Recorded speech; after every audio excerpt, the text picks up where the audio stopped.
Hello everyone, good morning. আশা করি তোমরা সবাই ভালো আছো আর আমিও বেশ ভালো আছি।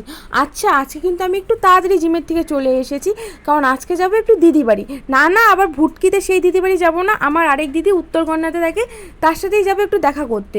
সেমন কোনো কিছু নেই, দিদি আমাকে অনেক দিন থেকে বলছে আয় একটু দেখা করে যা, তো আমি সময় পাই না বলে যাওয়া হয় না। তো ভাবলাম আজকে একটু ফাঁকা আছি, তো চলো দিদি বাড়ি থেকে একটু ঘুরে আসি। আমিও যাবো আর তোমাদেরও সাথে দিদি বাড়ি ঘোরাবো।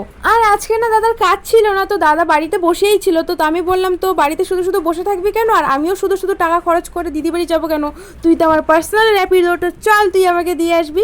তো যেমন কথা সেমন কাজ, দাদা আমাকে নিয়ে দিদি বাড়ি পৌঁছে দিয়ে আসবে। তো বলতে বলতে দিদি বাড়ি চলেও আসলাম। আচ্ছা, আমাদের বাড়ি থেকে কিন্তু আসতে বেশিক্ষণ সময় লাগে না, গাড়ি করে আসলে ওই তো 5 মিনিটের মতো লাগে। আর দিদি তো আমাকে দেখে ভীষণ খুশি, এসে নিয়ে এই যে আমার খাওয়া শুরু।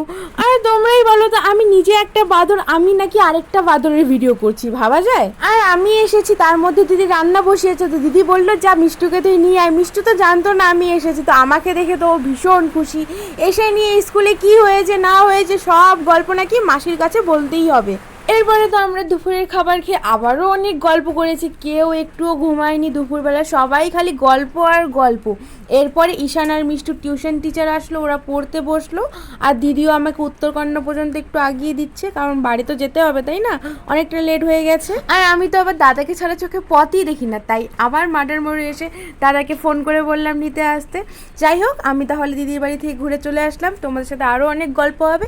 আজকের ভিডিও এইটুকুই, আজকের জন্য টাটা।